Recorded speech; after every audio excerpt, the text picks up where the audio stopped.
jock came in and threw an apple at you guys. It just missed you, and the apple kind of exploded on a pole above your head, and that led to an all-out food fight. Do you have any recollection of that incident?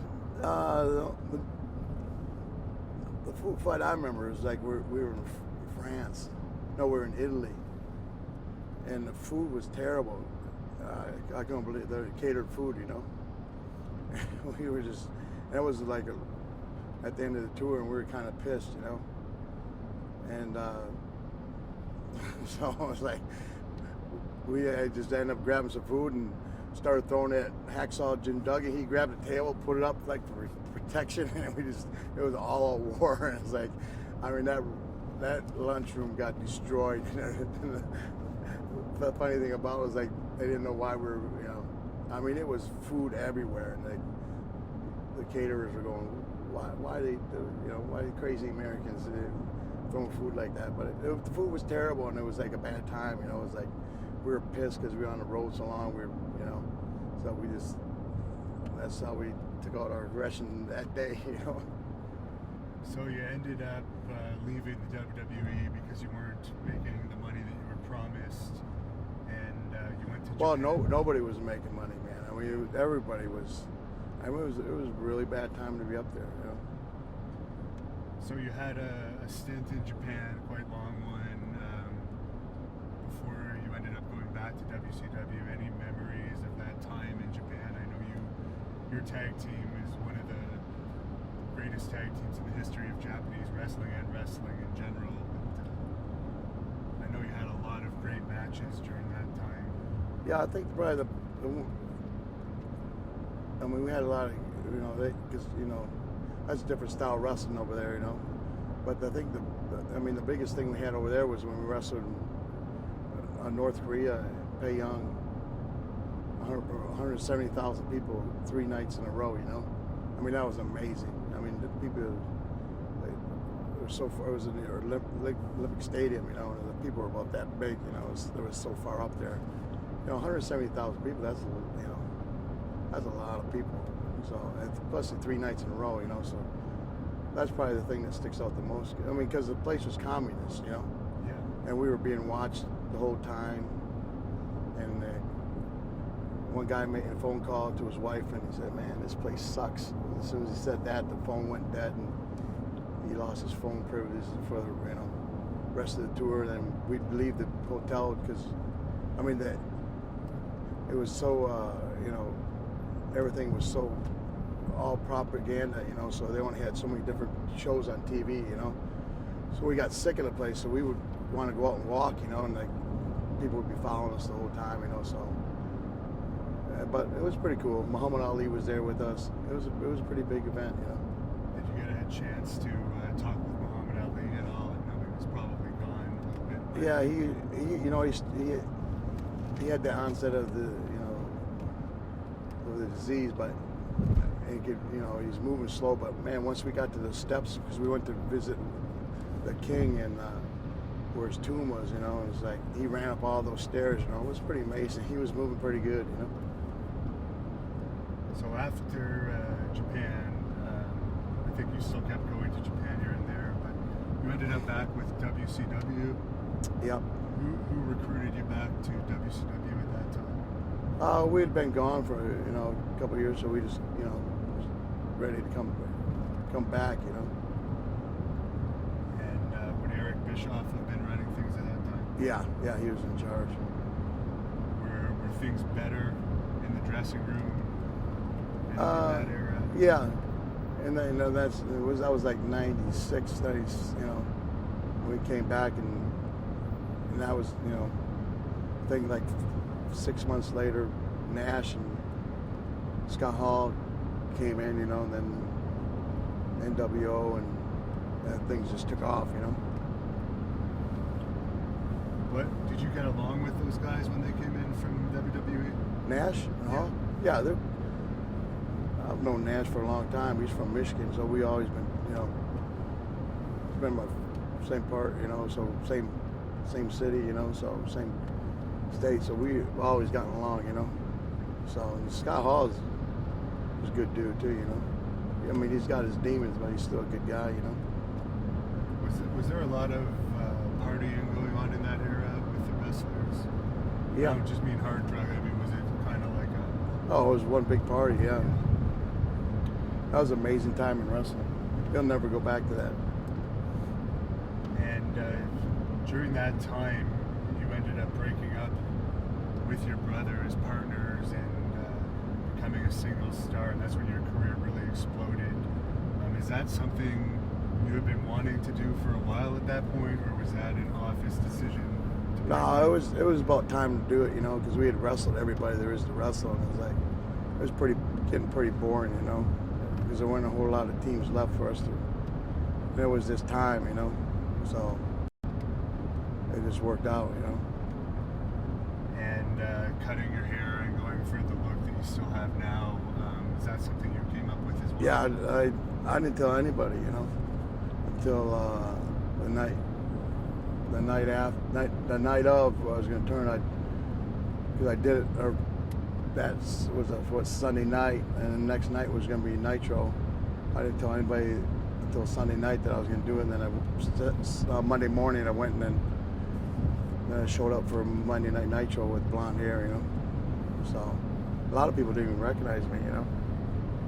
And it was around this time too you started to become really known for your promos, and you hadn't really had the opportunity to talk much before that. Did you always know that you had the promo skills in you? Yeah, but I enjoyed being a heel better, you know, being a bad guy a lot better, you know, so it just came, you know, I mean, I like doing it a lot better, so it was easier for me to do heel promos, you know. It's easy for me to make the people hate me, you know. Right. You would say heel is more your natural personality. Yeah. Well, in that time it was, you know.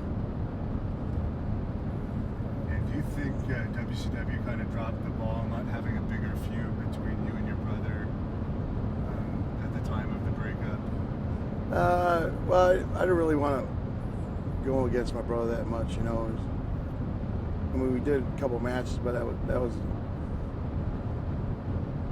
I don't want to make it, you know. I didn't want to really feud against. I didn't want that to be my turn, you know what I mean? Right. So things were going great, and you eventually ended up getting the World Championship, and the belt meant a lot at that time. Were you happy when you finally won it?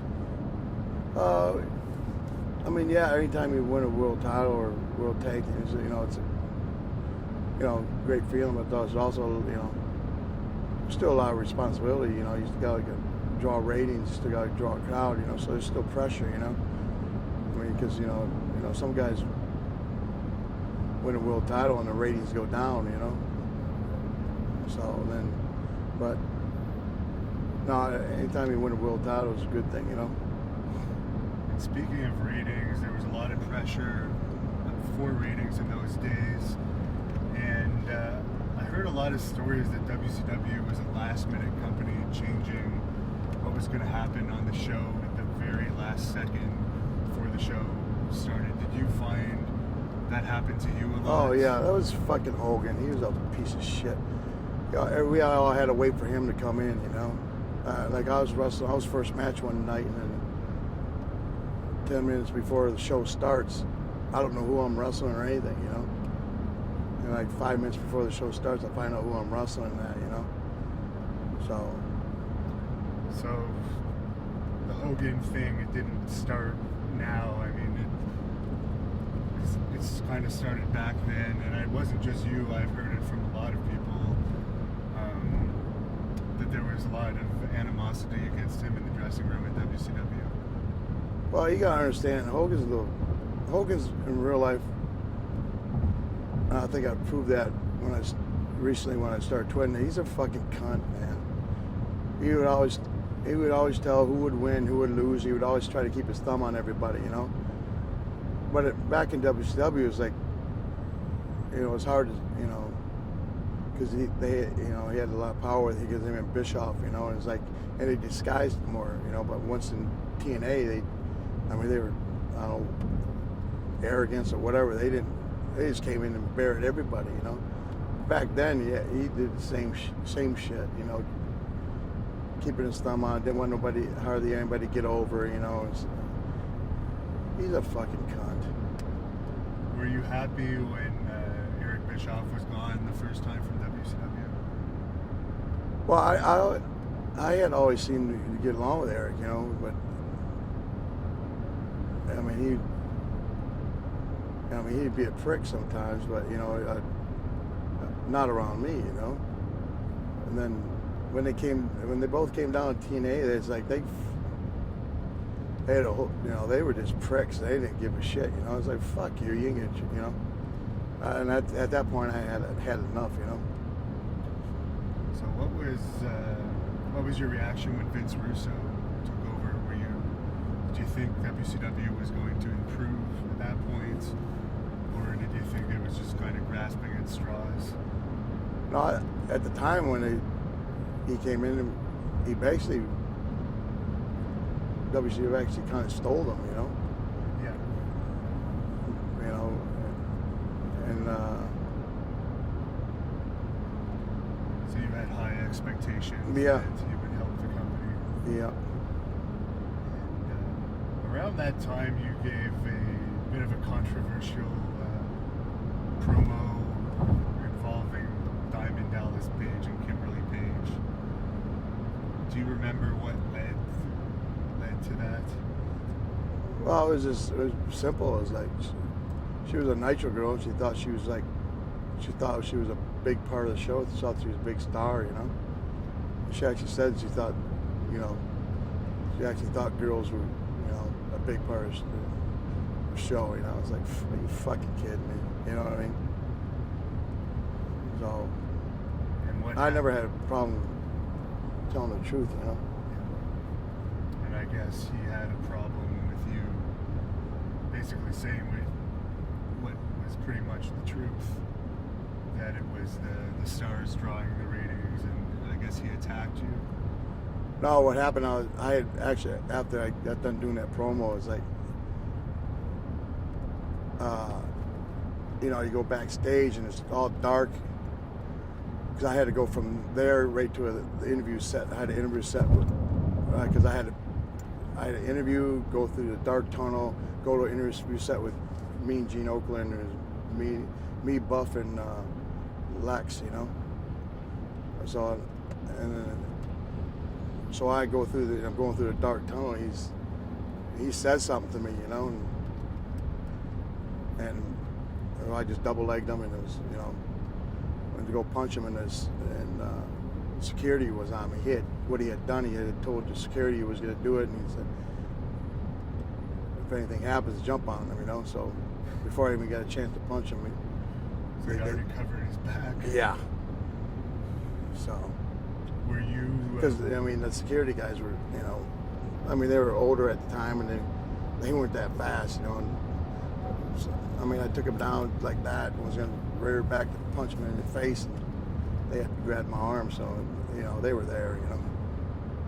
What finally calmed that situation down? Because obviously, I mean, if someone did that to me, I'd still hold a bit of a grudge if I didn't get to actually punch him in the face. Well, I was going to rip his eye out, you know, but they grabbed that too, you know, so.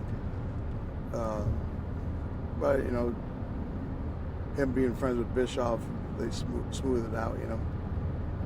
There's also a story from around the similar time that you threw a television screen at Terry Taylor.